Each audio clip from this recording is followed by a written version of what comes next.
Ready.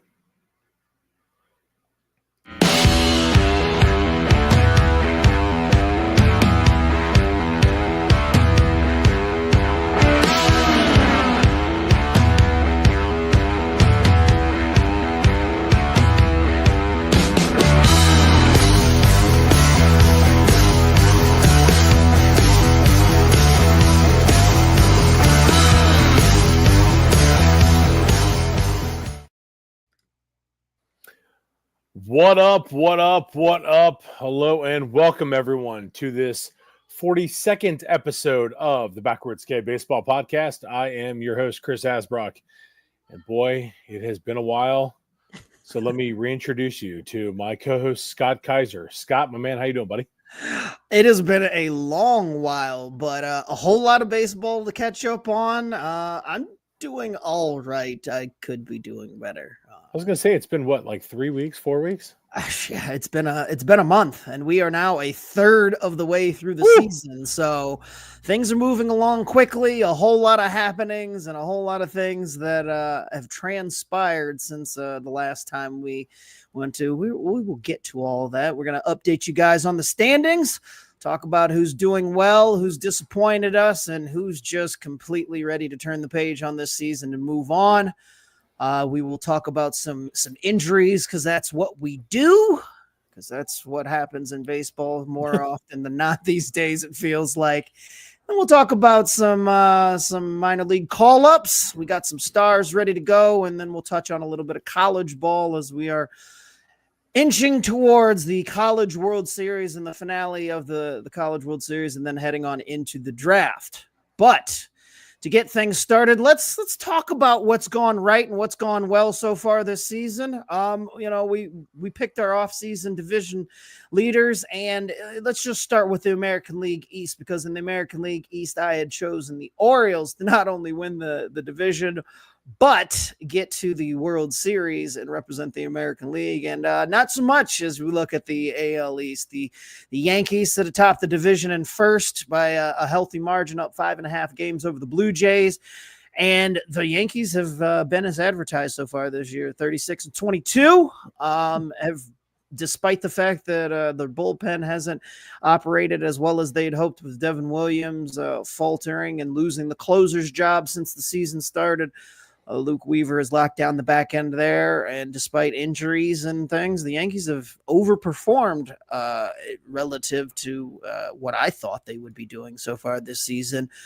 Not relative to what they did last year. Obviously, they went to the World Series, but I thought they might take just a slight step back. You lose Soto, and despite filling in the void with plenty of off-season pieces and free agency, it did look like this team might take a little while to get going, or at least, they wouldn't start off as quickly as they have. But Yankees look good. The rest of the division kind of floundering. It looks like at this point, it's the Yankees division to take. Chris, your thoughts so far on the American League East as it's shaken out? I can't remember who it is that you picked to come out of the East, but I know we were both high on the Orioles, which we'll spend a little bit more time talking about here in a little bit. But your thoughts on the American League East so far? There's really not much else to add. You kind of hit the nail on the head. The Yankees are, they're definitely, I would say they're overperforming. The loss of Juan Soto we figured was going to be a pretty hefty hit, and it hasn't been. They've got production from Paul Goldschmidt. Who would have thought that? They've had, obviously, Cody Bellinger coming in to take the place of Juan Soto. You wouldn't think that would be a like-for-like match, but Cody Bellinger has been he's produced. Overall, from top to bottom, this team is, it's Yankee baseball. And I know it's frustrating for people like you who truly despise the Yankees. Yep. But seeing this, like I said, 36-22, they're 7-3 in their last 10. There's no sign of them stopping. It seems like, and even with Garrett Cole being out, it's wow. You get Max Fried stepping in there, and he's been as incredible. Yeah, I miss him. Yeah, I bet you do. I was going to say, I bet that's I was afraid to bring him up, but hard to talk about him with. Yeah, I was going to say he's been a big part of their success so far. Yeah, and without him, like I said, the additions they bring in, or they brought in, I should say, you can't help but tip your cap to Brian Cashman because just like I said, when you think they're down and out or they're going to struggle, we knew they would be competing for the division just because when you've got Aaron Judge, a guy like that, and the Garrett Cole. But like I said, this was before we saw Garrett Cole go down. This team, they just continue to produce, and it's impressive. Other than that, it's kind of nice seeing Toronto back in it. They're 31-28, like you said, Scott. They're 5.5 back. It's tough. When you're trying to keep up on the heels of the Yankees, who, just like I said, they just don't seem to slow down. You really have to be perfect, and you look at the teams in the division, their last 10 records. It's tough. 6-4, 7-3, 4-6, 6-4. Like, that's not getting it done, because when the Yankees are a game or two ahead of you, they just continue to rack those games up on you, and that's been the case all year. So tip of the cap to Brian Cashman, because I didn't think the Yankees would be in this solid of a position this early on. Moving on and continuing with the good that has been happening, we move to the American League Central, and that's where we find the Tigers, who not only good, they're the best team in baseball as of today on June 2nd. 39-21, have just been killing it. They're at Comerica, 21-8 at home. Not a whole lot that you can say about the Tigers other than that they've been playing about as good as baseball as you've seen them play in the past 20 years. Even when they were running towards the World Series in the early 2000s, this has been one of their best, most complete teams from top to bottom. They mix and match. AJ Hinch, sets his lineup every day, but you never know who's going to be where for the most part. They don't really have a whole lot of set everyday players, but they play the matchups and they move guys in and up and around. Guys play different positions. Tarek Skubal is on a mission to win his second straight Cy Young, and the way he's been going, it looks like he might. Tigers are incredible. I definitely picked them to win the division, but they are exceeding my expectations even for what I had for them. I thought that this division would be a lot closer. Thought maybe they'd take a slight step back. They've had injuries throughout the start of the season, and those guys, they haven't missed a beat. They now just today are getting back Austin Meadows off the IL, and that's going to help them continue to keep that lineup humming, which has really been, obviously Skubal sits atop the rotation, and they've gotten contributions from Reese Olson and the rest of those guys, but it's really been the offense for this team that has kept them humming. The pitching's nice, and it's what's going to keep them going throughout the rest of the season into the playoffs, is assuming that things stay the way it have been. But again, the offense, for not having a lot of household names, not a lot of superstars, not a lot of guys that are just, I think you've had the resurgence of Torkelson over at first base. That's been a big boost for them after last year. He struggled a lot. He's come back and resumed what they thought they were going to get out of him as an everyday player there with Spencer Torkelson.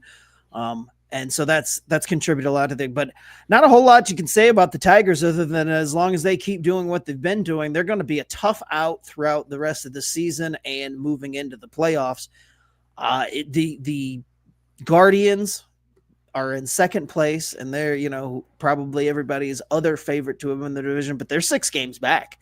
And again, didn't think that we would see such separation between the Tigers, Guardians, and Twins. Twins game back of the Guardians at 7 games back, and then the Royals at 8 games back. So, tight with the 3 middle teams, but the Tigers right now just running away with the Central in the sense of this first part of the season. It's incredible. They were a team that I did not think was going to be, this good. Scoring 296 runs, which is tied for 5th most or 4th most in Major League Baseball. this offense is producing. Plus 86 run differential obviously is going to put yourself in a pretty good spot. And like you said, Scott, you look at their home and road splits: 21-8 at home, 18-13 on the road. That's flat out getting it done. And I was expecting. I mean, obviously, I did not pick them to win the division. I had the Kansas City Royals, who we'll talk about probably here pretty soon. But I didn't expect Detroit to be as good as they are, and I obviously did not expect Tarek Skubal to be as lights out as he has been, obviously, this year as well. Just an incredible job. I mean, this Tigers ball club, man, they're fun to watch. If you get a chance, if you have the MLB, .TV package or whatever, get a chance to check them out, because they've got loads of talent. And Spencer Torkelson, you had brought up, Scott, I love it, is, his resurgence and him rebounding. Coming out of college, he was the number one hitter in the entire country out of Arizona State. And this guy could flat out rake. And those expectations were placed on him all the way through. And it just has not panned out, I think, like everyone had hoped. But this guy, I mean, if you can get him locked in, there you go. And the guy who I can't stand in Javi Baez has been better than he has been and during his time in Detroit. So, just getting production from everybody is what's incredible with them. So, man, this is a division that we thought was going to be a lot closer than what it is right now. And it's proven to be anything but that, as the Tigers are, they're showing why they're the best team in baseball. And, it's going to take a lot to catch up, but, with this division being so top heavy, I shouldn't really say it's top heavy. It's very competitive from 1 through 4 outside of the White Sox, but everyone is within, I think I last looked at 8 games. So Cleveland's in second, and then Minnesota and Kansas City at 7 and 8 games back respectively. But all 4 teams are above 500. So those teams are going to most likely cannibalize themselves. And if Detroit can just avoid dropping series to teams in the within the division, and then continue to do what you've been doing, this is going to be a pretty solid chance that they run away with the AL Central. And you mentioned Javier Baez. He signed that huge deal with the Tigers free agency, I think 3 years ago now, coming from the Mets. He had starred all those years in Chicago for the Cubs and won the World Series there with them back in 2016.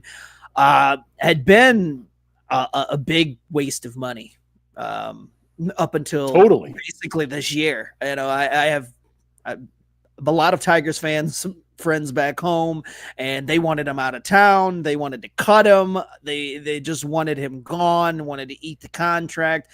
He's given them nothing. Been a huge source of frustration, because the Tigers aren't ones to spend a whole lot of money in free agency outside of their the guys that they have on their roster. And so when they dip their toe in, it has to go right, and anything but right for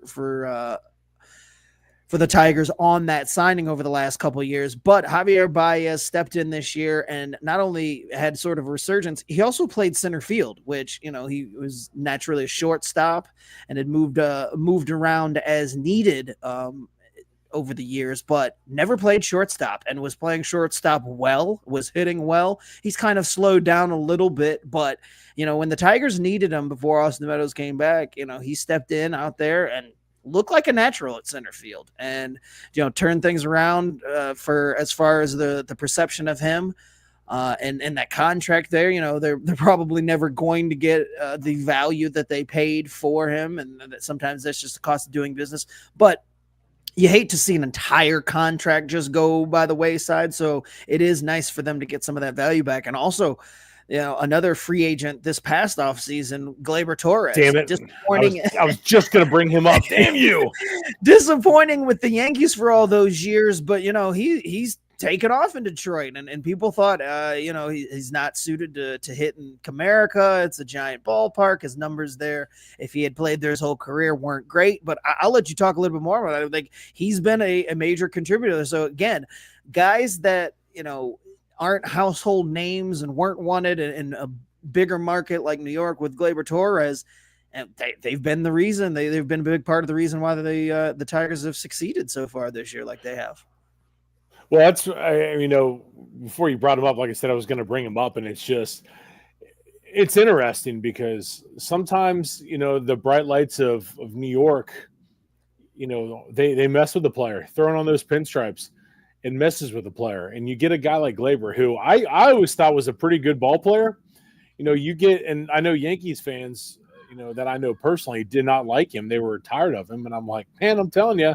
But then, he goes out and plays for, or signs with Detroit, where he doesn't have to be the guy. This is a team where, they're not full of, of absolute stars. This is a team of collective baseball players that just play ball, and they are a damn good baseball team because of that. And sometimes, like I said, removing a guy from a situation like playing in the Bronx just allows him to flourish, and that's what you're getting out of Gleyber. I mean, he's batting .272. He's got 5 home runs, 27 runs batted in.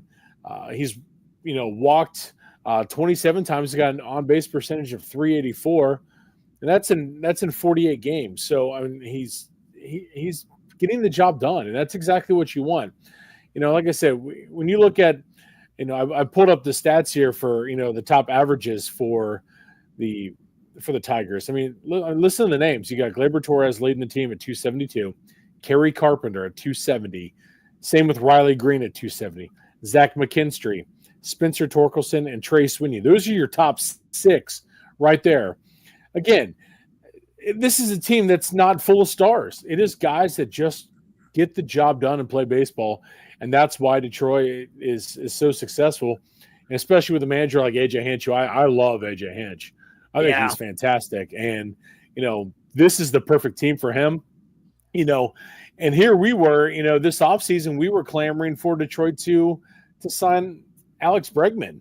He was a perfect fit for him. Yeah. And could you imagine, where this team would be with Alex Bregman? It's like, do you wonder if, his signing would have messed up what they've got? It's kind of weird, to think that, but I mean, this Detroit team they're a damn good baseball team. It's like I said, fun to watch. And, again, it's the guys that they brought in, not huge names, solid players, and they did a hell of a job this offseason.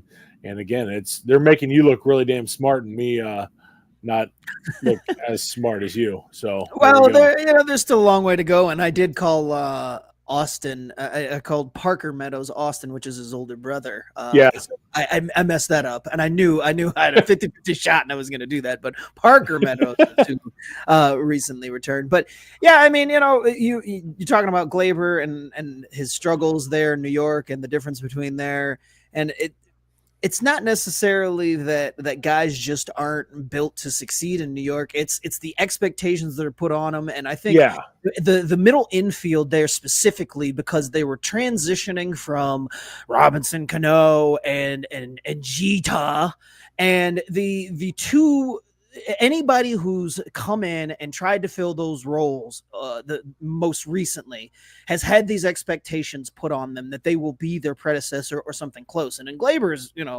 he was traded from the Cubs, and he came with that kind of, prospect pedigree that they thought that that's what they were getting.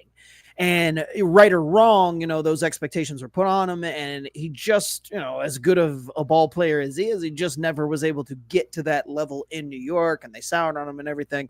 He's a solid ball player. He's not great. He's not, he's not a superstar, but he gets the job done. And I think it goes to show that just, sometimes guys, aren't able to play in New York because the fans more or less won't let them. Like Exactly. they really won't. Yes. Like we'll talk Yep. about Juan Soto here in a little bit when we talk about the Mets, and he's run into a similar issue to start his Mets career. But good for the Tigers for being able to see the quality of ball player that Glaber is and sign him to help contribute to this club. I think the Tigers are headed in the right direction, and even though there's a long way to go, and 6 games is nothing. This team, every time I've watched them play this year, they look even better than they did last year when they had that run from the All-Star game through the end of last season when they seemingly couldn't get beat. They look more complete. They look like they're no longer deer in the headlights because they have that experience from that run last year, and a lot of these guys are in their second years, third years, whatever it may be. So it's not about getting the experience now. It's about keeping their foot on the gas through the whole way, and then taking that next step once they get to the playoffs. So I hope that the Tigers are able to keep this up. But moving along so that we don't get stuck too much in just the American League, we move to the American League West, and the Mariners are on the top of the division, who I did not pick to win the American League West. I had the Astros, who only sit a half game back, but this division a little bit more competitive. We talked about it the last time we did have a show. This division was much more jumbled up together. The Mariners have kind of taken over the lead there and played so much better over the last month specifically. It looked like they were very similar to previous year's Mariners as the season started. The offense was kind of sputtering. It was all pitching. Well, the pitching kind of took a blow to start the season. Gilbert is still on the IL. You have George Kirby just coming back from the IL and struggling to regain his form right away. So it's been on the offense. And when you have the home run leader in all of baseball and Cal Raleigh leading the way, it's a lot easier to do that with the offense. The sum of the parts isn't all that much better, I would say. It's not as if they're scoring 10 runs a game. They haven't turned back the clock to 2001. They're not just running through teams, but they're much more complete offense. And when you have Cal Raleigh in the middle of that lineup, over the weekend, he took the home run lead. I think he's up to 23 now. Yep. He's been insane. It is an everyday catcher on top of that. It's just been nuts. But good for Seattle for being able to ignore the outside noise and just stay focused on what they have. And again, only half game out in first over the Astros. The Astros have not looked themselves this year, so I guess that they should feel grateful that they're only half game back. And then you have the Rangers, who have played better baseball lately, but definitely struggled on offense. It's almost as if whatever offensive prowess Texas had 2 years ago when they won the World Series and we're just browbeating teams on the way has completely disappeared. I mean, it's an offense right now that with or without Corey Seager in the middle has struggled. He's been in and out of the lineup with hamstring injuries, and that's kind of always been the story for Corey Seager. But this season, 2 different IL stints already, haven't been able to get going. Marcus Semien had a good weekend this past weekend, but has moved down to 9th in the lineup because he struggled so much. So the Rangers rather have been a little bit of a disappointment. And then the Angels and Athletics have, been at the bottom of the division for most of the year, but much more exciting than I think either one of us thought and probably most everybody else thought. They're competing, and they don't look in the A's case specifically, they don't look completely inept. They have guys, they've got some young pieces that are starting to come together. They still have a long way to go. They still need, a lot of help on the pitching side, and playing in that minor league park is not going to help in that regard. But the offense has looked a lot better. Some of their younger guys have taken the next step. And then when you talk about the Angels, again, still a ways away. And sometimes you look at the roster and you look at the decisions that they make as far as bringing young guys up, maybe well before they're ready and just throwing them in the deep end. Somehow it works eventually for the Angels. And I don't necessarily know what the overarching plan is, but they look a lot better. So the division as a whole I think much better than we thought, but a little bit different than at least I thought. I think you had Seattle either winning this division or definitely being one of the first wild cards. So talk to me about the AL West. It's quickly turning into a 2-horse race, like you had said, with Texas falling back like they have. I mean, we knew the Angels and Athletics weren't going to have enough. I believe in our preview that we did for this division, I think I did mention something about the A's could surprise and I mean, obviously not compete for the division, but compete for a possible wild card, because they did have some talent there, but that's obviously turning out to be completely and utterly false there. But I look at what the Mariners have done, and like you said, the pitching has taken a hit, and and that was the thing that I had, I beat my chest about with the Mariners, was they had the best pitching staff in baseball. And I said, and definitely the American League and probably all of baseball. But they've been dealt blow after blow after blow. But, getting a chance to watch Seattle earlier this year when they came here to Cincinnati, it was fun to watch them, because they were a team that just simply does not give up. And Cal Raleigh went deep in that game. But, this is a team that home and road splits. I mean, I want to say 16 and 14 at home and 16 and 12 on the road. Those numbers have to get better at home. Yeah. It is a tough ballpark. T-Mobile Field is so hard to play at anyway. It's a pitcher's paradise. It sucks for the offense, but that's your home ballpark. You have to do a better job of defending that place.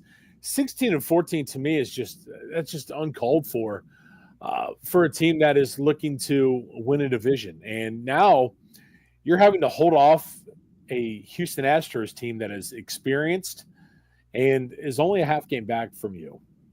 And what the Astros just figure it out. They've got dudes on that team that have been there. Like I said, the experience factor of it with them. Now you've got to continue to battle back and keep them from passing you up. And if they do, it can't be a situation where they just completely fly on by and you're just treading your wheels. Like, that simply cannot happen. So it's up to guys like Cal Raleigh, Jorge Polanco, and Julio Rodriguez. Julio is coming in batting .244 with 10 home runs, 32 RBIs. He's been on base. He's got an OBP of 317. So it's solid. These numbers for Julio do have to get better. But I'm looking at it, he's got 57 hits and 234 at bats. So this guy is getting the hits. He leads the team in hits, which is impressive to say. Like I said, 10 home runs, 32 RBIs. He's walked 20 times. He struck out 49 times, though. That's the issue that we're running into here. Cal Raleigh, he's he's proven he can hit home runs. He struck out 69 times. So usually that's kind of a correlation you're going to see with a batter, is the higher the home run, the higher the strikeout total. That's just, it's not always factual, but that's kind of the way it seemingly plays out. And that's what you're seeing with Cal Raleigh. But for Julio, that strikeout number's got to come down. And that's been a huge critique of his over the last, season or two, was those strikeout numbers. They've got to go down. And then you're going to see that average go up and that on-base percentage go up. And this guy is, we know what he can do. He's scored 38 runs, so that run total should go up as well. But it comes down to Julio getting back to the Julio we saw when he first broke in to Major League Baseball just a few years back. But if you can see that, then Seattle's going to be A-okay. Getting guys healthy again, they're going to be just fine. It's just a matter of, like I said, just getting healthy and reducing the strikeout numbers, because, for a team like this, they're pretty high. And, again, a run differential of just 8 on the season. They've scored 263 runs, which is not a ton, but you look at it on the flip side of it, they've given up 255. So the pitching we thought was the strength has not been as strong as we thought it would be. But so to me, I think with Seattle, if they can just if they can just get those corrected, they're gonna be just fine. So that's something to keep an eye on. But it's like I said, this is quickly turning into a 2-horse race between Seattle and Houston. So definitely something to keep an eye on. Well, and in Houston's case too, they've struggled with injuries to their pitching staff. They lost Spencer Getty on a foul ball with the broken thumb. He's been out since basically the start of the season. They just had Ronel Blanco go on the IL for the remainder of the season. He's going to need Tommy John. I mean, they've taken hits there. And then, let's talk about Jordan, who's been out for the last month with what they diagnosed as a hand inflammation at first. And then we find out this past weekend that he actually had a fracture in his hand that's now 60% healed. Shades of Kyle Tucker last year when, he had what they said was just a bruised shin, and it turned out to be a fracture in his shin. He ended up missing, about 90% of the season afterwards.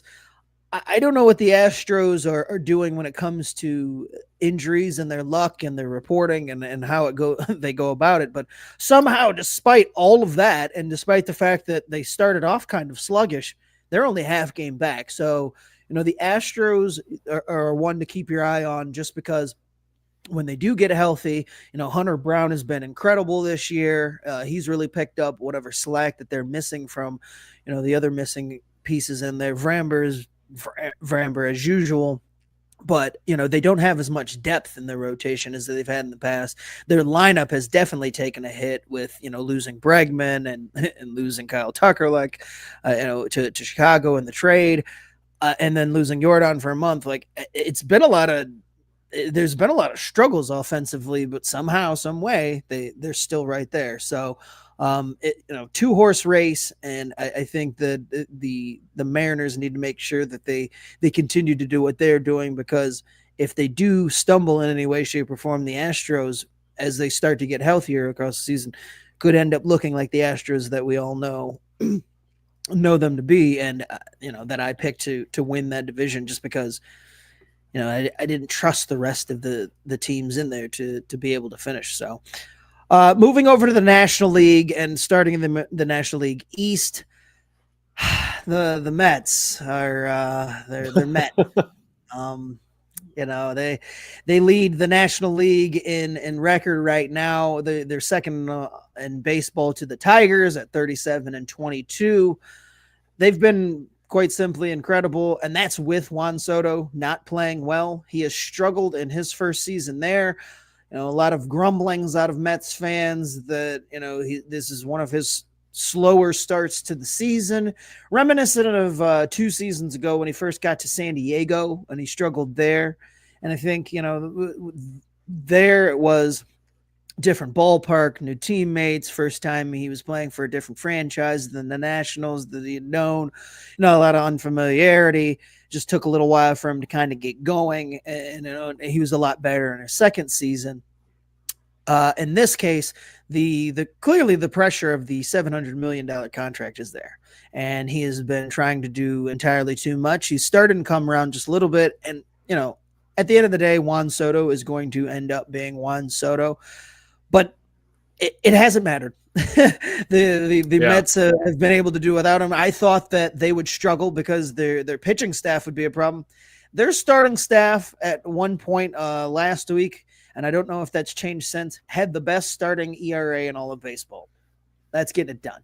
So, despite the fact that they don't have a lot of names, they've been without some of their expected guys. Sean Manaea was expected to play a huge role. He's been out this whole season, is soon to come back. They picked up Frankie Montas, who didn't make it out of spring training and has been injured since. Again, expected to be a big part of that rotation. Senga has not gotten back to what he was when he first came in, but has still been serviceable. But other guys have stepped in. Clay Holmes has been up and down, but good enough. And they've just got contributions all over. They second to only the Tigers, but very similar to the Tigers in that even though they have more household names, they've gotten contributions across the board. Last month in April, Pete Alonso had a huge start to the season. He slowed down a little bit in May, and again, didn't matter. So the Mets, they don't have much to look over their shoulder with either, as far as the Braves are concerned. The Phillies right there in second place, just a game behind, and they have been really, for my money, the most complete team when you're talking about teams in the National League East, but just in the National League in general. Even though they're in second place currently, I think that the Phillies have played the best baseball from start to finish so far, second only to the Tigers, and then you have the Nationals and Braves and Marlins down at the bottom of the division. Braves, it's been just one thing after another. Seemingly, they get guys back from injury, then guys go on injury. Ronald Acuna is now back. The lineup is in the best shape that it's been in over a year, and yet they still are struggling to put things together and score runs. A buddy of mine lives in Atlanta, and I talk to just about every day during the baseball season. Yesterday, just said it better than I could probably put, because I just haven't been able to put my finger on why this team has struggled, and nobody has. It's just that the sum, the individual parts are better than the sum right now. Like, they are just not clicking all together as a team. And even though the offense has picked things up, they lost AJ Smith-Shawver to Tommy John. He felt his elbow pop just this last week. He has a torn UCL. He's done for the year. Strider has come back, but he missed a little bit of time after coming back from the brace procedure. He missed time with a hamstring injury. He's come back. He's slowly regaining his form. Spencer Schwellenbach has looked well, but again, just the bullpen has struggled a lot, and just overall, just kind of disappointing. It's didn't want to get too deep into the weeds because they're going to fit on under the bad category, but just as my team and watching them every day, it's been a very frustrating season. But we move on, and like I said, we'll come back to them in just a little bit. The National League Central, where the Cubs continue to do their thing, much to the chagrin and dismay of Chris. Not a Cubs fan there as a Reds guy. They sit atop of the division, 37-22 themselves. And again, the Cubs somehow, some way, they've gotten contributions from pretty much everybody. Their bullpen has been up and down and in and out, but they've kind of stabilized that recently.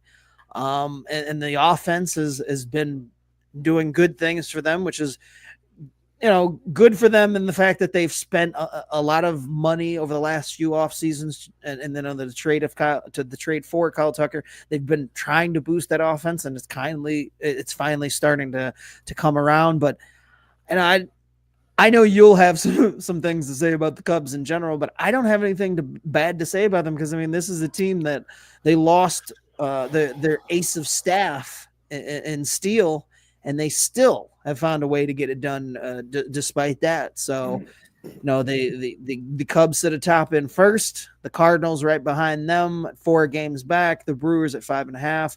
Reds at 8.5, and then the Pirates at a distant last. But we've got plenty to talk about them. Chris, I'll let you talk about the Central a little bit, since you're much more familiar with it than I am. Yeah, it's as a Reds fan, it's frustrating as hell. But the Cubs, I can't really crap on them. I don't like them, but again, you can't really crap on them. They've been a hell of a baseball team, 37-22, 8-2 in their last 10. Granted, they did just come off of, taking, the series against the Reds, where prior to that they took on the Rockies. So it kind of tells you everything you need to know. This is a team that scored 341 runs. They've got a plus 97 run differential. So they're putting up the offense, which is seemingly, continuing to carry them. I'd have to think the Cubs are going to come back down to earth at some point. And if that's the case, then the other teams have to, simply just rise up and do what they can to wrestle it back. Otherwise, it's this could be a complete and utter runaway with this division. Because I can't imagine St. Louis, a team that came into the season supposedly rebuilding, is not at that point at all. They're 33-26, like you said, Scott, 4 games back. Where the hell did that come from? Nobody expected that. I would think that the Cardinals, they're not going to be able to sustain this type of play, continuously. I simply cannot imagine that being the case. I think that the top 2 teams in this division have really played out of their mind. Like I said, led by Chicago. And again, Chicago is a great baseball team, so I'm not taking that away from them. I'm thinking that, again, they are going to come back to earth, and it's incredibly frustrating because, again, this was a season where, as a Reds fan, we were thinking that this was going to be a great season where these guys are going to flourish, the ones that we saw just a couple years ago, led by Terry Francona. And it has been anything but that. It has been an absolutely maddening season so far, and it's been wildly inconsistent. They're losing to teams that they should not lose to, and they're beating teams that they should not beat, which is it's baffling to me. They can't stay healthy.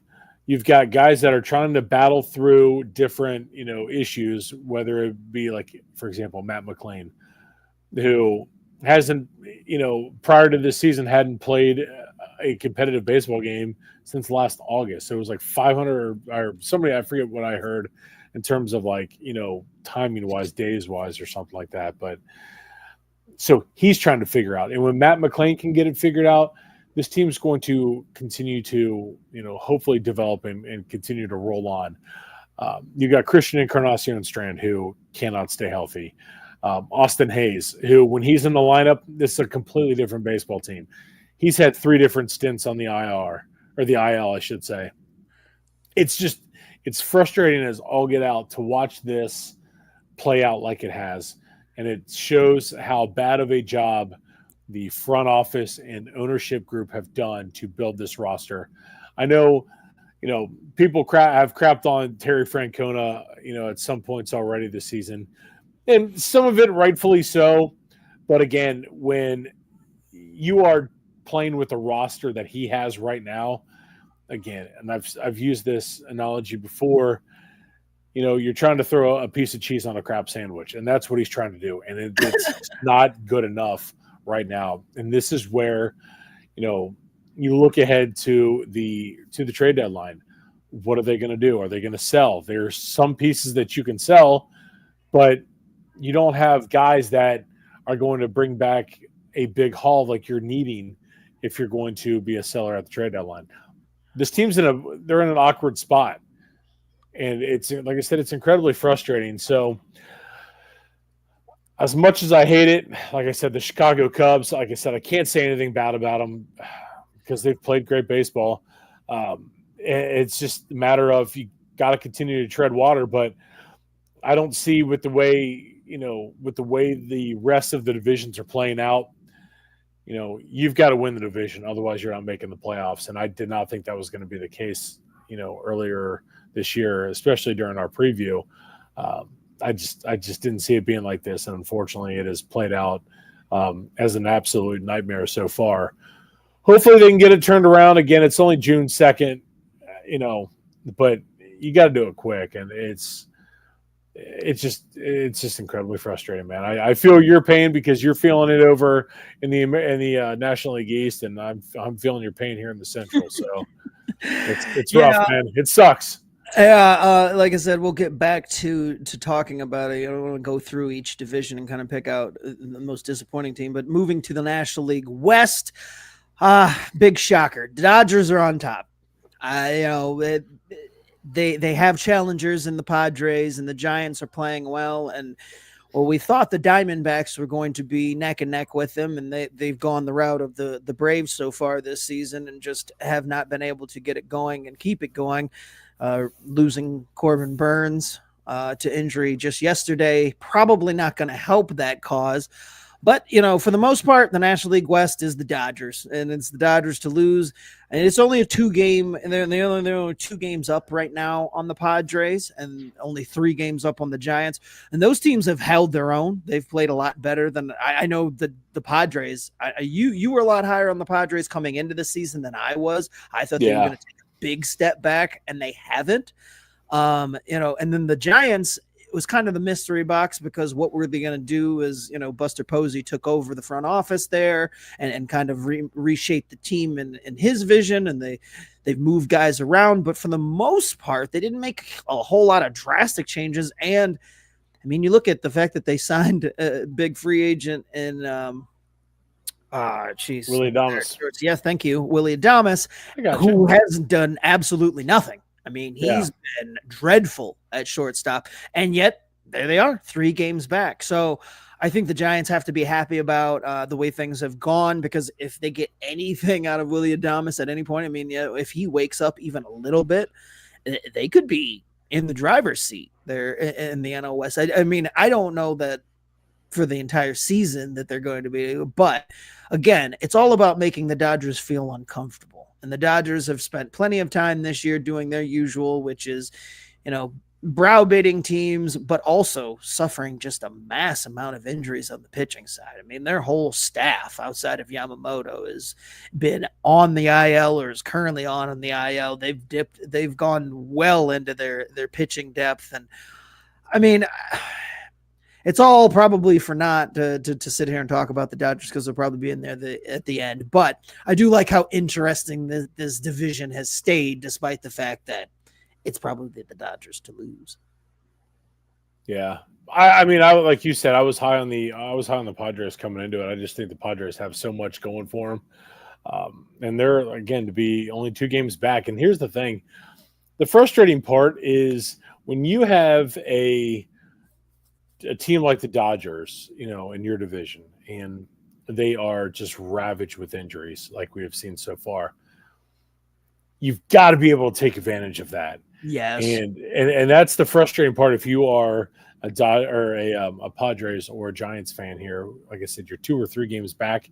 I mean, it's great you're 2 or 3 games back, but you got to do a better job of taking advantage of that situation. And that's the part that when you look back at the way it's seemingly going to play out, in terms of wild card playoffs, positioning and everything like that, you got to put yourself in a much better position in terms of the wild card.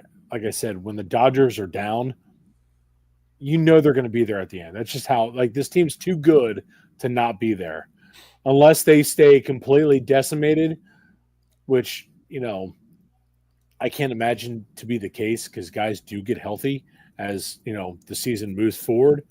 But you got to put yourself in a spot to where the Dodgers are looking up at you and not vice versa. Because when those guys do come back and you are not in a position to, take advantage of that and surpass them, you could be now fighting for a wild card position where, it could be a lot tighter at the end when in all reality it shouldn't be. So you don't want to be in a position like the Padres or the Giants right now, where you're going to be kicking yourself if it does not play out, the way you want it towards the end. But I mean, like I said, it's it's a solid division. I'm stunned at the Diamondbacks being in the position they're in right now, 8 games back.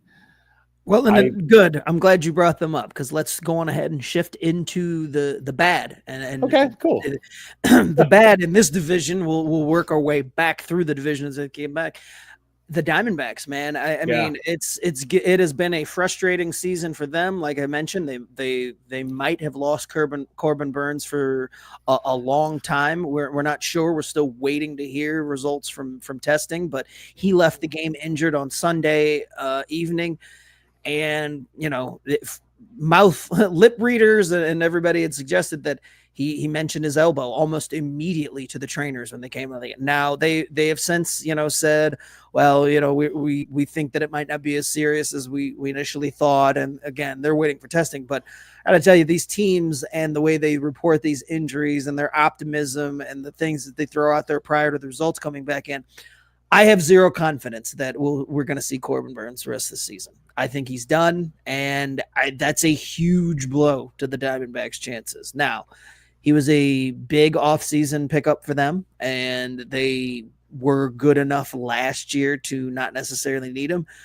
But I think that the way the Padres are playing and the way the Giants are playing, and obviously the way that the Dodgers are structured and playing, that they don't have the luxury this year of losing a guy like Corbin Burns and being able to just think, okay, we're still going to be in the thick of this. Like, guys are really going to have to step up, and especially in that pitching rotation, which Merrill Kelly has been, pretty solid and decent, which you kind of expect out of him.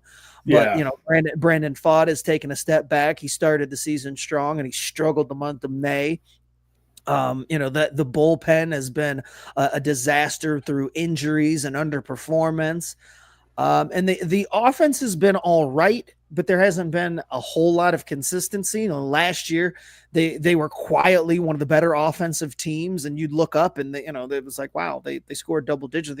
This year they've been just okay in comparison to that. And, you added Josh Naylor, so you thought that would produce a little bit more offense and at least keep the status quo.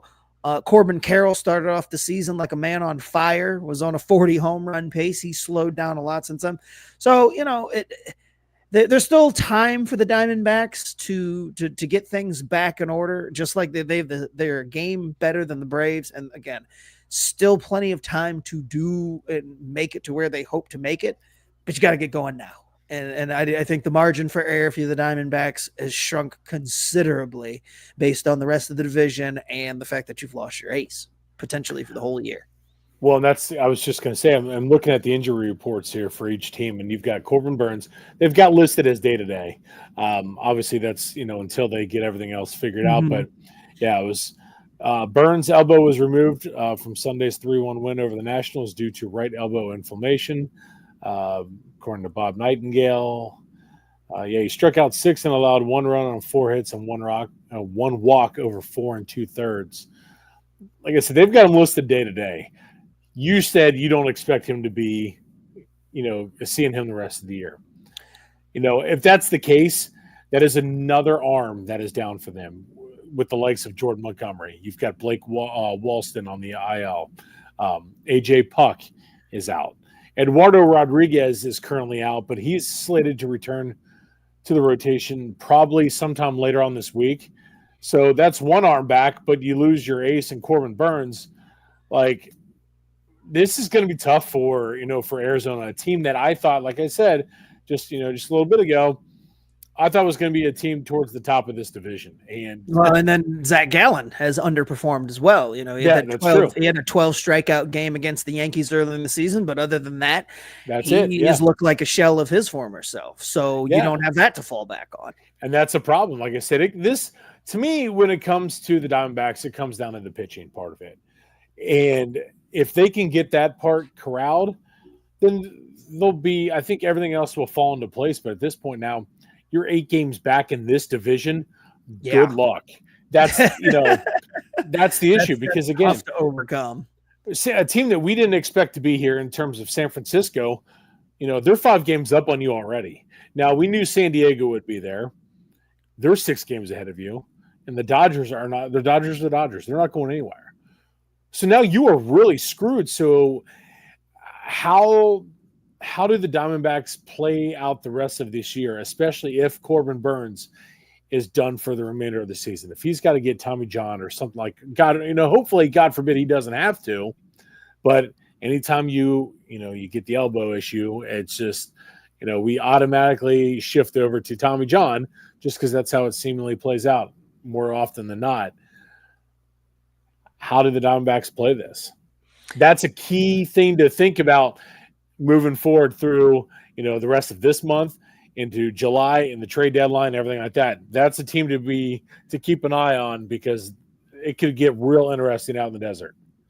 Yeah, similar to some of the other teams we're going to talk about as far as, underperforming and struggling. It's like you got to get together now, because in another month, if you're in the same spot or a similar spot, you're going to be looking at maybe trying to sell some of the pieces that you have to not necessarily turn the page on this year altogether, because I don't think that the Diamondbacks are necessarily in a spot where they're just going to tear it all down and start from scratch, or trade away a lot of big pieces. But you'd definitely be trading away pieces that you otherwise would have kept, or wanted to, or expected to be parts of what would no longer be a playoff run. Moving back to the NL Central, we you touched on the Reds and how much of a disappointment. Definitely a disappointment for me, because I had them winning this division under the leadership of Francona. Like I thought that they were gonna hit the ground running, but I think more kind of disappointing just based off of kind of more having higher expectations, even if not just from us, would be the Brewers. They were in the mix there last year to win the division, and did lead this division and made the playoffs. Now you lose Willie Adames in his career year. They've taken a step back on offense, and they've just kind of been middle of the road. They haven't struggled a lot, but they haven't got going to where they've rattled off a decent amount in a row. Jackson Churio has been kind of up and down, but he hit a really slow month in May. But last year, same thing. He didn't really get it going till about this time, and then he took off and they ran away with it. It would go a long way for him to get things going. And then same thing with them, where their starting pitching has just been decimated. They're getting guys back from injury slowly but surely. But they've lost 2 or 3 guys, since the season started. They had to trade just to have enough starters. They made a trade with Boston to get Quinn Priester. They've made moves just to have guys to send out to the mound every 5th day. So maybe it's miraculous in a way that they're only a few games back, like they are, being 5.5 back, but definitely just a disappointment, I know, for fans and for me personally, for what they were expected to do. See, my expectations for the Brewers were not as high as they were for you. I kind of felt they were going to take that step back this year, and it's kind of playing out the way I had thought. I just thought they lost too much, and I mean, like I said, for me, it's just not as this is to me expected. I just didn't expect everything else to play out the way it has so far in terms of the Reds and, like I said, Cardinals and Cubs. But Milwaukee, I want to say I had them 3rd or 4th in the division. I want to say probably 3rd, most likely, because I had the Reds or Cubs win. I can't remember which one. I think I logically picked the Cubs. So I don't remember, though. But at least, I mean, I had Milwaukee in this position in 3rd place just because I didn't see St. Louis being as good as they are. But Milwaukee, they just lost way too much to sustain what we saw last year, and it's playing out, like I said, unfortunately, like I had thought. But that's pretty much it. I'm not going to continue to crap on them. It's just it's status quo for them. I mean, they've got talent. It's just, like I said, they just lost too much. Too much to overcome in the offseason, I think. But yeah. And then moving back to the National League East, I mentioned it, but the Braves, definitely the bad of the division. Expectations were high that they'd at least be in the mix. They're 9.5 games back. They're currently a half game behind the Nationals, who, young team, definitely not expected to finish anything higher than behind those 3 teams of the Mets, the Phillies, and the Braves. So the fact that the Braves are a half game back, even though it's just the beginning of June, is very disappointing. And they've struggled to score runs. The offense has just looked all over the place. Again, I don't want to go too much on it and continue to make the same points. But if the Braves are going to make the playoffs and are going to kind of meet what expectations most people had for them, which in some circles was to at least make the World Series. I think based on Vegas, I think they had the best odds to get there and win it right behind the Dodgers.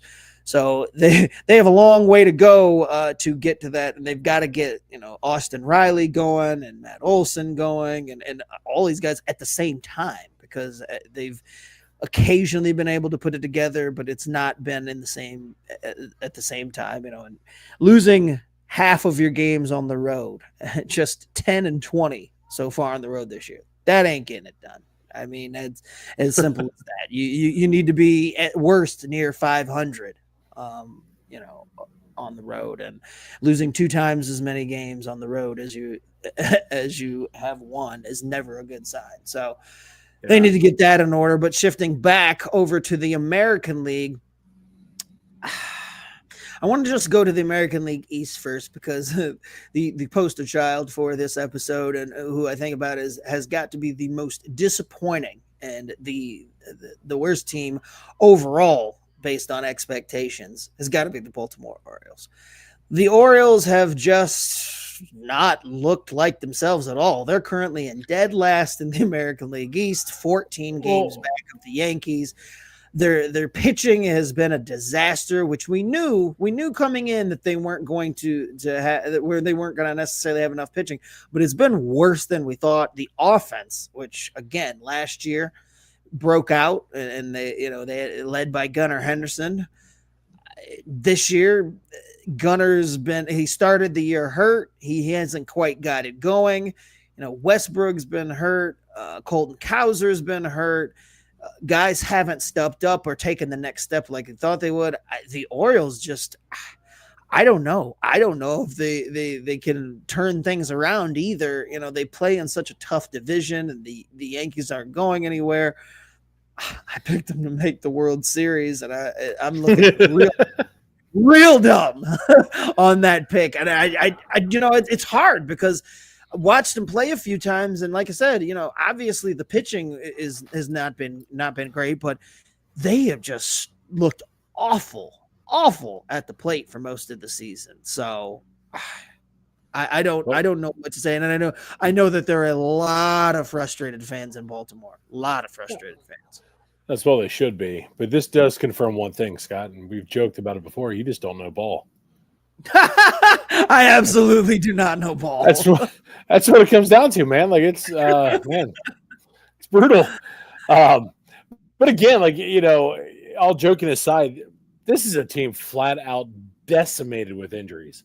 Like you look at their injury list. I mean, Ryan Mountcastle, Albert Suarez, Rodolfo Martinez, Cody Poteet, Cedric Mullins, Grayson Rodriguez, Tyler O'Neill, Kyle Bradish, Ramon Laureano, Gary Sanchez, Jordan Westberg, Carlos Tavera, Brendan Young, Tyler Wells, Justin Armbruster, and Franklin Barreto. Like, that's too many guys. I mean, what do you expect? When you have a team that has the expectations like they do, I mean, when you're getting hit with the injury bug, like they've, that has just absolutely mauled them so far this year, coupled with the fact that they did not nearly do enough in the offseason, this is what you're looking at.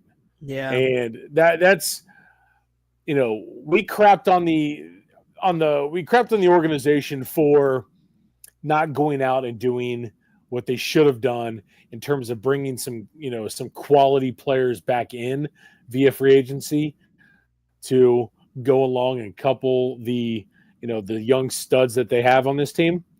They didn't do that. And now when you got veteran guys starting to go down with injuries, now you're treading water, and you're not even doing that because you are, you're taking on more water now than what you're able to take out. And that's an issue. And we're seeing that. This is a team that's 22-36, 14 games back now in the American League East. Ugh. They're done. Like this is a team that I guarantee will not make the playoffs. It's just not going to happen. And it sucks because this is a year wasted with the studs on this team. They've wasted a year And it's a damn shame because, with the expectations that this ball club had, man, if you would have told me they were going to be 22-36 and 14 games back on June 2nd, I'd have told you you're a liar. And man, it's just it sucks to see. I hate it for Orioles fans because there was so much hope once they got new owners in there. It was like, okay, here we go, and it just has not played out the way it should, especially this offseason. And they made their bed, and now they got to lay in it, unfortunately. Yeah, and I think there's a lot of changes that are going to have to come in the offseason. That front office, they've already fired their manager. We're going to get into talking about managers that have been fired, but Brandon Hyde was he not the first to go? If I'm not mistaken, I think he might have been. Yeah, he was. Oh no. Timeline wise, I'm blanking because there were three managers. The Rockies. I think it was Shelton. Derek Shelton was the one that went first, I think. Okay. Well, either way, there's definitely no expectation that Brandon Hyde was going to lose his job, but because of the way things have gone, it's one of those things where somebody has to take the fall. And unfortunately, despite leading them to this success that they had prior to coming into the season and why the expectations were placed on him, he ends up taking the fall, and it sucks. And it sucks for Baltimore fans a lot. I mean, I know we talk about the windows and the time frames that these teams have when it comes to having like a core group of guys, and the Orioles have this core group of guys that it looked like, they're ready to just at least be in the conversation for the next 5 seasons. Things happen in a hurry. And it feels like it's happened really fast to them. Now they can turn it around as far as like moving forward. Like the window for contention as far as like these players and the guys that they have, the core group isn't shutting.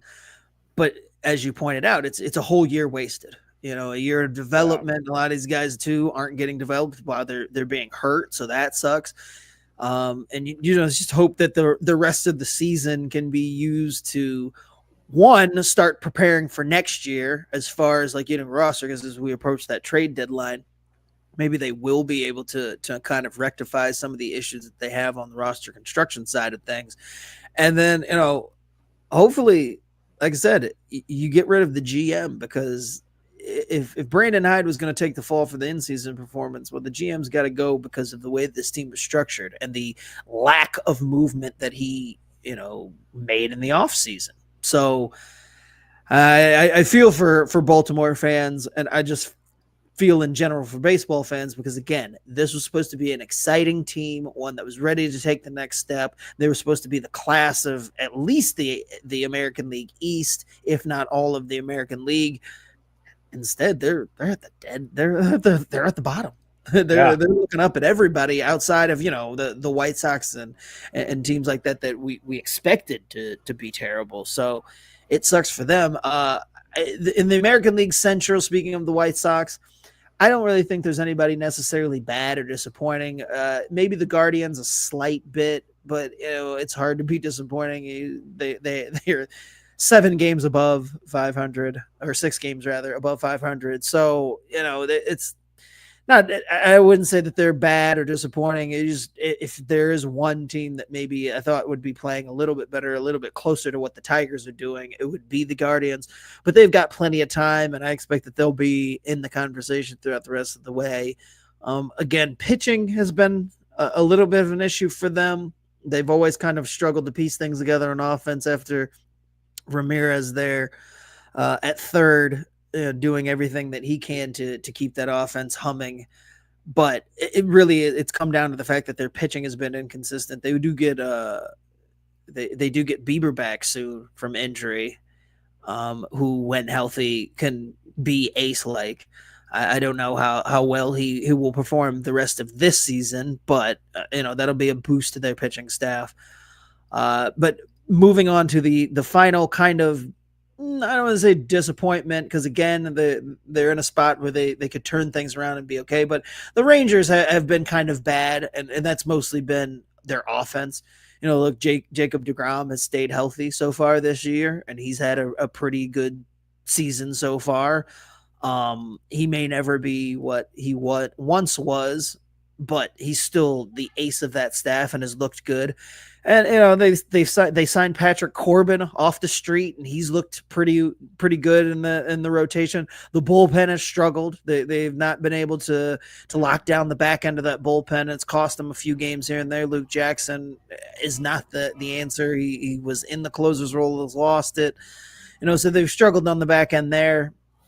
And I just think if they can kind of stabilize things, and maybe if their offense can just get going a little bit again, they're a team that could turn things around. So not necessarily bad, just kind of slightly disappointing based on preseason thoughts for the Rangers.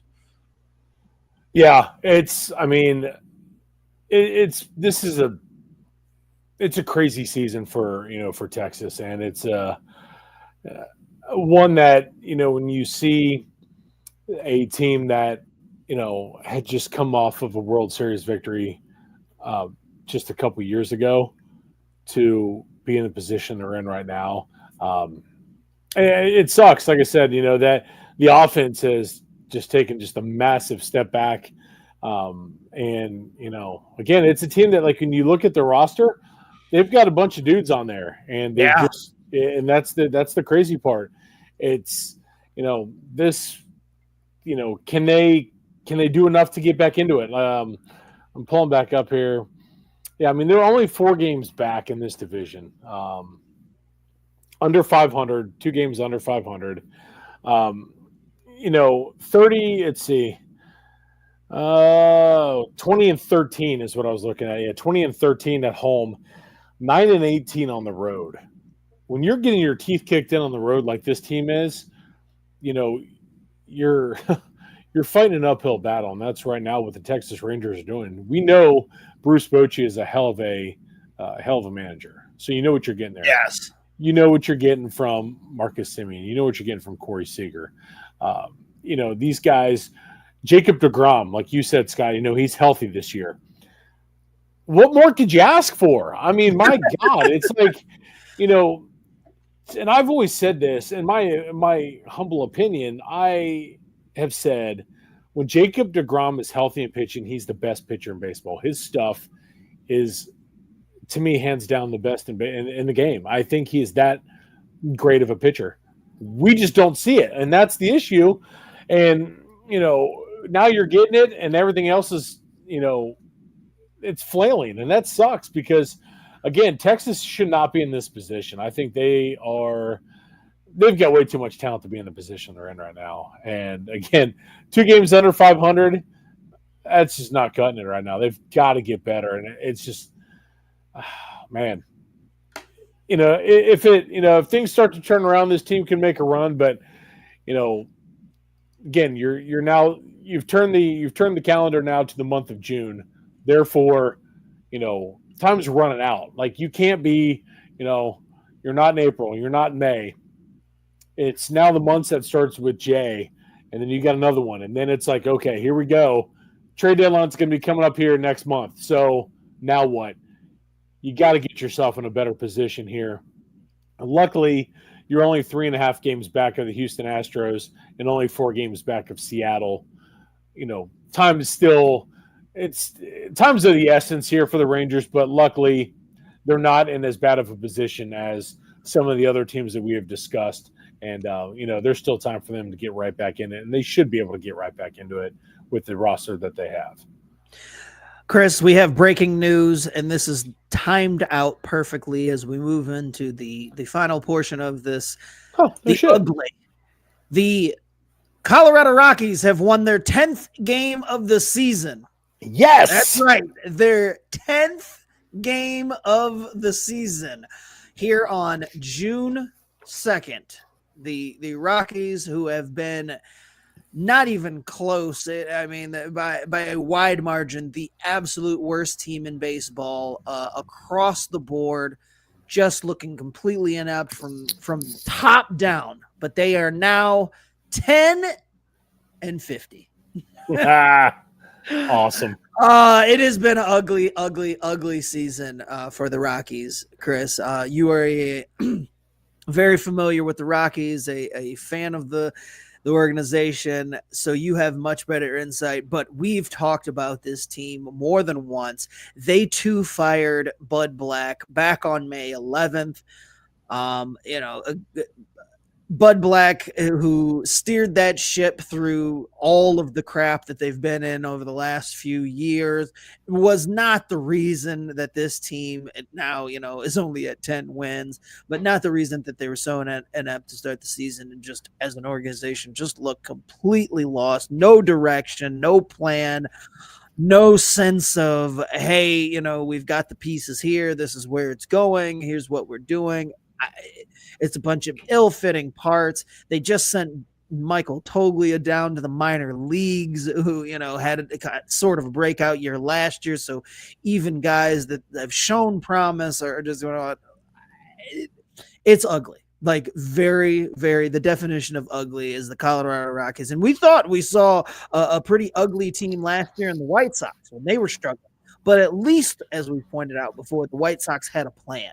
And you could see they're tearing it all back down, all the way to the studs, and they were going to build it back up. And they brought in pieces, and they made the trades, and they made the moves that you're like, well, it's rough, and it's ugly, and they're, a glorified AAA franchise for most of the season last year. But there was hope, and there was light at the end of the tunnel, and it may have been far away. There's no hope. There's nothing promising for the Rockies. They're just a bad team and a bad organization. It is ugly in Colorado, Chris. They're an absolute nightmare of an organization, and this is it's incredibly frustrating. I mean, I hate talking about them because they suck that bad. This team isn't even a AAA organization. Like, this team sucks so bad. And I felt so bad for Bud Black, a guy who has so much respect around the game of baseball. Yes. For him to be thrust into this position each and every freaking night. Like, I felt so bad for him because he deserved so much better. And it was like, he had to, I can only imagine how happy he was to be fired from that job as manager of the Rockies. He deserves, like I said, so much better. And I guarantee once he takes a little bit of time off, he's going to get a job so fast in this game because he is that good of a coach. It is hands down, he is one of the best in baseball. He's a phenomenal coach. And again, when you are, having to throw out there guys that, again, this is an organization that literally has no plan, none whatsoever. And it has started from just a couple years back with the whole Nolan Arenado deal. That went sideways right from the get-go, and that really put this crap into play. And now look where we are. A team that is 10-50, and there is literally no sign of hope. I've got a bunch of, I know a bunch of people out in Colorado, and they're just like, are you kidding me? Like, this is, you can't even be excited, for, if we look back at the White Sox last year, and like I said, there's a plan. Okay, I'm okay with that. I'm okay with sucking that bad if we've got a plan in place and we're about to rebuild it. What are the Rockies going to do? They have, like I said, they have no plan. So you can't even look forward to the future in Colorado. This ownership group's a joke. The front office is a joke. This is just baffling to me how bad of an organization the Colorado Rockies are. When you look at every other team in the metro area in Denver, you've got teams that are competing in the playoffs. The Denver Broncos just got their shit together, and they made a playoff wild card last year. The Colorado Avalanche in the NHL are a perennial Stanley Cup contender. The Denver Nuggets, same situation in the NBA. and with the Nuggets and Avalanche both winning respective championships just a few years back. So that right there, in a town where everyone else is, doing, and doing well and holding up their end of the bargain, you would think you would want to do the same thing. No, it baffles me, the direction of the Colorado Rockies and what this organization has done. And again, I felt so bad for Bud Black, but the relief that I had for him when I saw that he got fired, I'm like, man, there you go, Bud. You deserve it. Get out of this situation and go enjoy baseball again, because I can only imagine how rough that was to go to the ballpark each and every single day with this team right now that they have, and you have to put together a lineup and try to win a ball game. It's unbelievable. Well, and you mentioned a franchise in a city where the other teams are competing, and the final part of our ugly segment is the Pittsburgh Pirates, another team that spends its time in a city where the teams there compete. The Penguins and the Steelers are almost always in the conversation. They never find themselves just year after year after year. I mean, we're going on decades now the way the Pittsburgh Pirates have just more or less been irrelevant. They too fired Derek Shelton just 3 days before Bud Black got fired there in Colorado. And I mean, firing baseball managers this early in the season, it's not like when you fire, a coach in other sports. It's a really weird thing to do after going through spring training, the whole off season, everything, to fire a manager a month in when there's so much season left, and all the messaging that you just spent doing for a month and a half with spring training. Just do that. But that's what you have from franchises like these, where it's like they're just they have no directions. They're completely inept. And while Pittsburgh has better roster manager, they've got players in their organization that other teams want, and there seems to be some kind of sort of direction. There's still overall big picture is kind of confusing. Like, they signed Brian Reynolds to that deal, which it almost felt like fans and the industry kind of forced their hand after spending years not signing even their own guys in free agency. So they give him that deal, and it's kind of like, okay, there, shut up about it. They gave money to what's his name over there, third base, which has just been a disaster. Brian Hayes. Brian Hayes has not worked out at all. And, they use that to, this is why we don't get it. But it's just been the wrong decisions, no timing. They've drafted well. It's hard not to draft well when you're drafting top 3 year after year. They've had players. You look across the league at players that have at one point drafted by the Pirates and played for and are now on other teams. You make an entire all-star team. If this team wanted to and hadn't showed any signs of interest in competing, they'd be able to, because they have had guys, they've drafted guys, they have the eye for talent. They just don't want to pay to play. And so they year after year, and there's rumors right now, and there's conversations being had right now already about Paul Skeens, either that the Pirates should trade him because they're going to waste what time they have with him, or that they should just get the giant haul that they won't get for Skeens when they let him walk in free agency in 5 seasons. Just absolutely embarrassing. And these two franchises, it's tough because it's a year after year thing with them. Like they don't, there doesn't seem to be anything. You just wish that the league could do something to step in and be like, hey guys, get it together. And I know, soccer has relegation.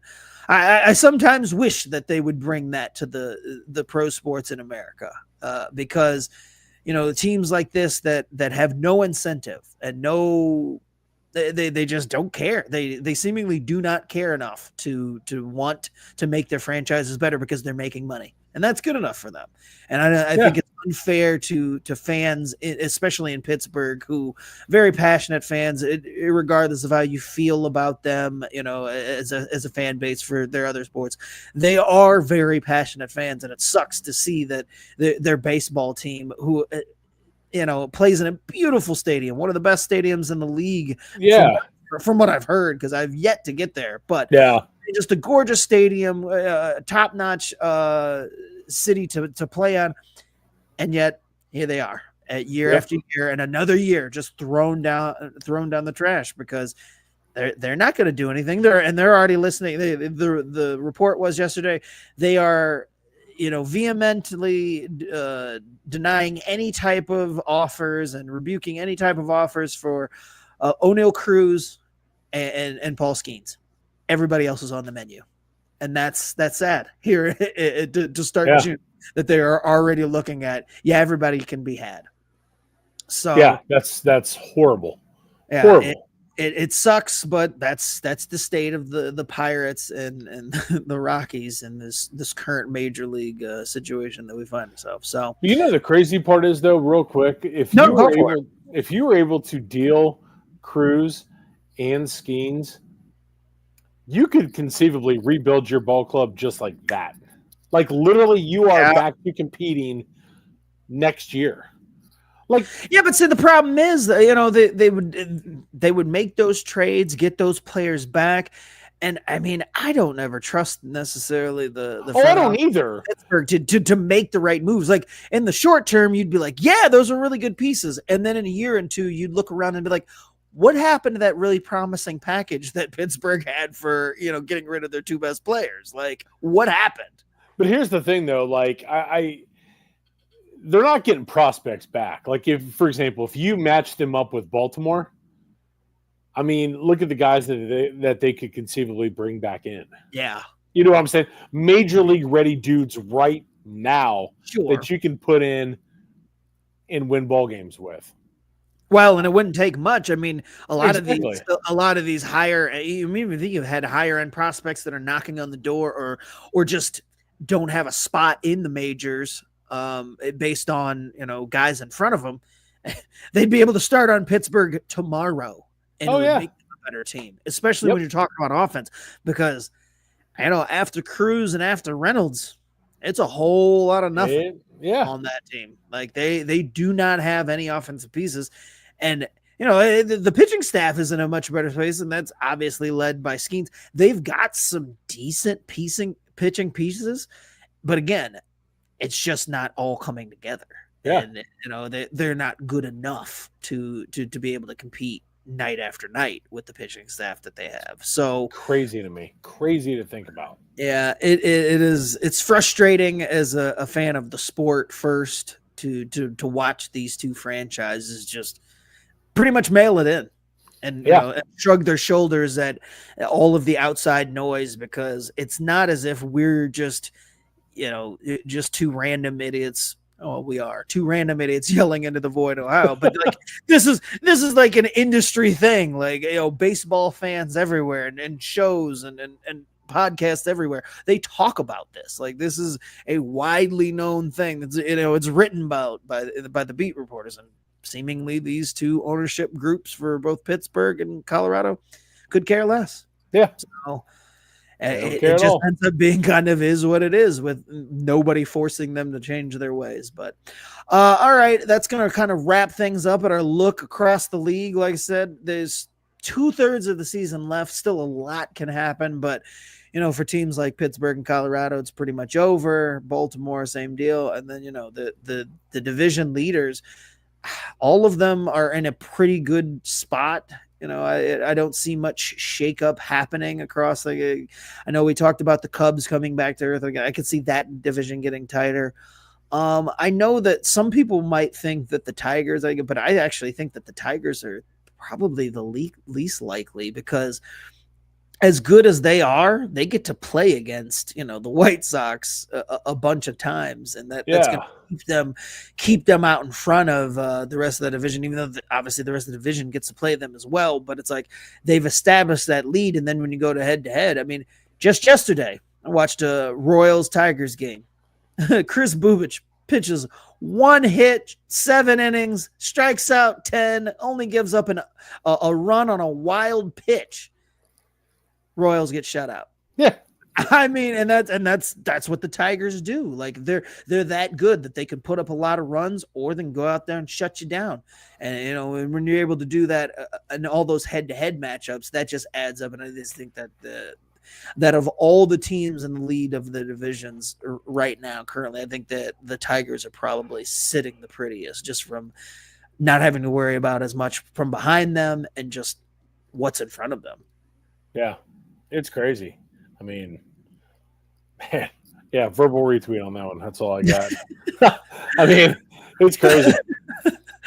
Well, before we get out of here, let's delve into some college ball, because, like we mentioned at the top of the show, they are in the thick of it here now with the playoffs and all the regionals and everything going on as we make our way towards the finals and the World Series. But you are the expert on that, and I know you spent a lot of time over the last weekend and week watching all of this stuff. So talk to me and our listeners, but break down what's been going on in college ball as the season winds down for those guys.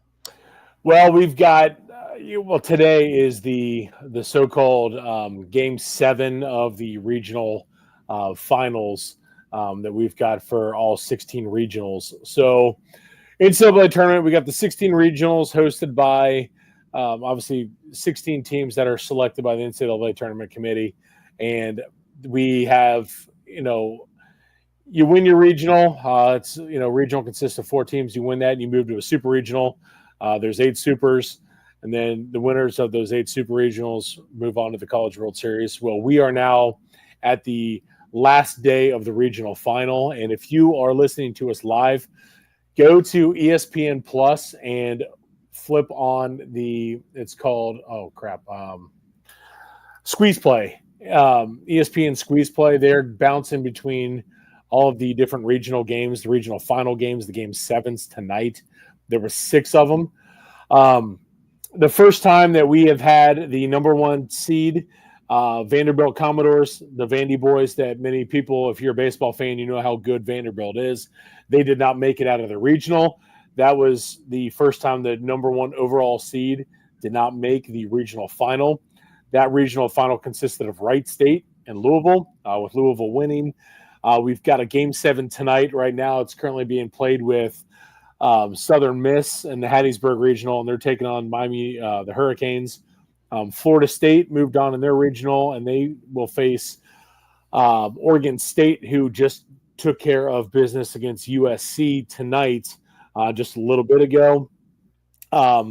We had a crazy regional out in Oregon, in Eugene, where the Oregon Ducks were they were the national seed moving in, and the Arizona Wildcats of the Big 12 came in there and cleaned house.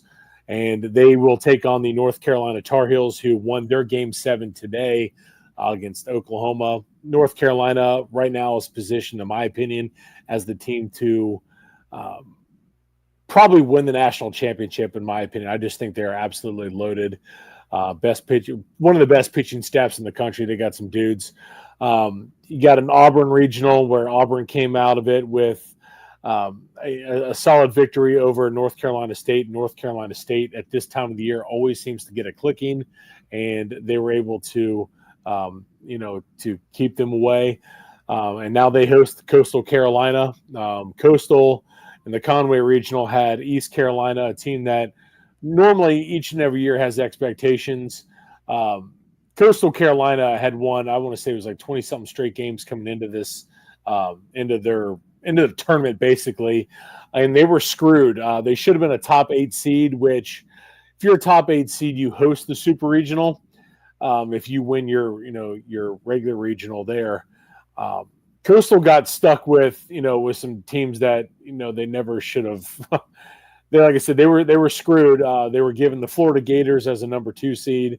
Like I said, East Carolina was another one. And Coastal goes in there, takes care of business with one of the best pitching stats that they've had in a long time. So a mid-major like that, The number 2 seed Texas Longhorns were knocked out at the hands of University of Texas San Antonio, the Roadrunners. They are a mid-major that a lot of people had projected to take care of business, and possibly we could see in Omaha. They did that. They will head to Los Angeles to take on the UCLA Bruins, who UCLA, they came out of their regional kind of surprisingly. They took care of UC Irvine, the Anteaters. Cal Irvine has been one of the top mid-major programs all season long, and for the last couple of years, Cal Irvine is a fantastic team, and UCLA, did what they had to do. In the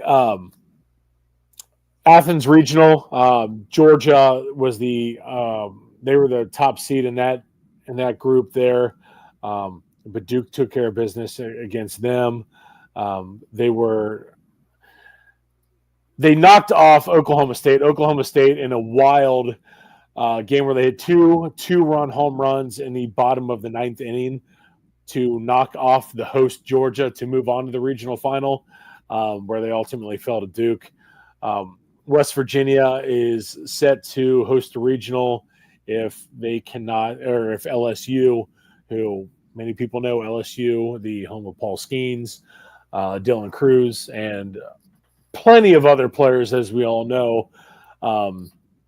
LSU right now is currently in a battle right now with Little Rock. They're tied 1-1 in the bottom of the second inning. So if LSU wins, they will host that super regional. We just had a phenomenal game end with Wake Forest and Tennessee. Tennessee, the defending national champions. They win the regional, and they will head to Arkansas, where Arkansas, they are the number 3 overall team in the country, the best team remaining in the tournament, and they will host the Tennessee Volunteers. But right now, we are in the top of the ninth inning. Again, this has been one of the craziest games I've seen. If you've watched this, you've seen me look back and forth on it. Murray State, the 4 seed overall in the Oxford Regional, where they are taking on Ole Miss, and it is 12-11 right now in the top of the ninth. Murray State leading. It looks like they're probably about to go to the bottom of the ninth with Ole Miss a chance to win. It would be stunning to see Murray State. You will see a 4 seed every now and then come out of a regional like this, but man, this has been just an incredible NCAA tournament. Not chalk at all, which has been great. It's last year it was all ACC teams and all SEC teams. I want to say it was 4-4 or something like that last year. I can't remember. We're not going to get that this year. The amount of parity in the game is just awesome, and this tournament is playing out just like that. It is pure craziness. It's seeming like we're getting like the juice ball era back in again here, which is great because you're seeing tons of home runs. It's just college baseball is the best. I've said it numerous times. I get jacked up. I get hyped up. After tonight, then we got a couple days rest, and then we move on to the super regionals here at the for the weekend, which is best of 3, Friday, Saturday, Sunday. Make sure you guys check it out. Man, other than that, whew, good night, nurse. I'm spent, man. This is awesome. I freaking love it. I absolutely love it. Well, hose yourself off real quick. We got one more. We got one more thing. Yeah, we got one more thing that might get you excited, though, because where pros meet college, we had one of the most exciting call-ups that we will have this season, and that's Jack Caglione being called up by the Royals this past Sunday. He will make his major league debut sometime tomorrow for the Royals, presumably be right in the middle of the lineup. He has raked all the way through all levels of the minors that he's been in. Recently, he was promoted in AAA, and I think he played 14 games there, killed it there like he had been. And now, goes from last year as a star there in the College World Series and throughout his career.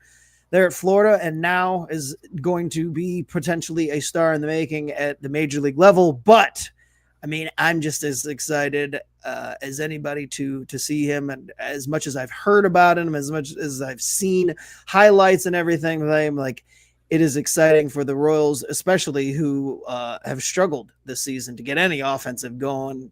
But having him potentially slot in someday soon behind Bobby Witt, I mean, good God. There's going to be some exciting times if you're a Royals fan for that offense. It's my guy. I know. You were the first person when I got the notification that I thought about. The minute I saw that Caglione was coming to the bigs, I'm like, Chris is going to be pumped about this. Dude's an absolute stud. I remember when the draft was coming up, I was like, all right, the Reds are going to get Jackie Cags. Here we go. Now, granted, I was not happy with the pick of Chase Burns, just because I like Caglione that much. But obviously the Chase Burns is fantastic, so I'm okay with that. Jack Caglione, though, is the guy you want. I mean, just this guy, 22 years old, in 50 games between AA and AAA, hitting 322. He's got a 389 slash line, 593, 15 home runs, and 56 RBIs. This guy just hits, man. Like, in AA, dude was raking. And then it was like he gets called up to AAA, and it was like every time I opened up X, it was literally another Jack Caglione home run. Oh, it's another day, Jack Caglione. And it was just consistent. This guy can flat out play baseball. Yeah, it felt like they were looking for reasons to keep him in the minors, and he just kept kicking down doors. So and that's what you want. You want a guy who was forcing your hand. And this guy, he wanted to do double duty. At Florida, he was their Sunday guy. Yeah. He was their Sunday starter wanting to pitch. Yeah, and it's like, every Sunday in the SEC, you knew you were losing that game against Florida on Sunday because Jack Caglione was pitching. I mean, this guy, lefty, can flat out bring it. I mean, it's absurd. This guy is so just uber talented. And the Royals, man, it was perfect fit for them. And, this could be just the guy you want right there to kickstart that offense and get this team rolling, because there's a chance that this guy's going to shock the system here for this Royals ball club, and hopefully they take off from it. Make me look better because I picked them to win the damn division. So, I mean, at least for selfish reasons, my God. Yeah, well, I am excited to see him get his big league career going, and hopefully he comes as advertised. Like I said, I've seen plenty, but I've never watched like a full game of his, and I've mostly just seen highlights and heard about the legend of Jack Caglione. So, but I mean, I will say this: if nothing else, the Royals have one of the strongest. They will have one of the strongest middle lineups when it comes to Italianos between Vinny P and Jack Caglione. They need to get some Stromboli going on there in Kansas City, because it is an Italian takeover there in Kansas City. So I love it. Hopefully, like I said, he comes as advertised, and it kickstarts the Royals offense, and they can. Then maybe run down the Tigers. Who knows? Who knows how the rest of that Central Division will shake out? But I think that's the most interesting division as we sit here on June 2nd, moving forward to the rest of the season. You got anything else that you want to talk about? I know that you're still coming down off that college baseball high. Yeah, we're in the bottom of the ninth here, and Murray State and Ole Miss, man. I'm struggling here. This is like, he just pumped it by him, and he dropped the catcher, dropped the strike three. Oh man, that's why you're a mid-major. You got to make that catch, man. Come on, you got to make that play.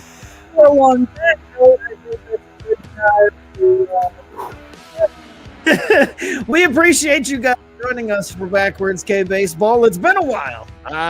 We got kids and baseball and things happening, and keeps us from doing this as much as we'd like to. I can't tell you when we'll be on again. Maybe next week, maybe not. Again, We are at the mercy of our kids' baseball schedule. But this has been Backwards K Baseball right here on the Craft Brewed Sports Podcast Network. You can find us where all of your fine podcasts exist. We're on Facebook, we're on Twitter, and the Impact Sports Cincinnati Podcast Network as well. And of course, when we go live, when we do the show, we are here on YouTube.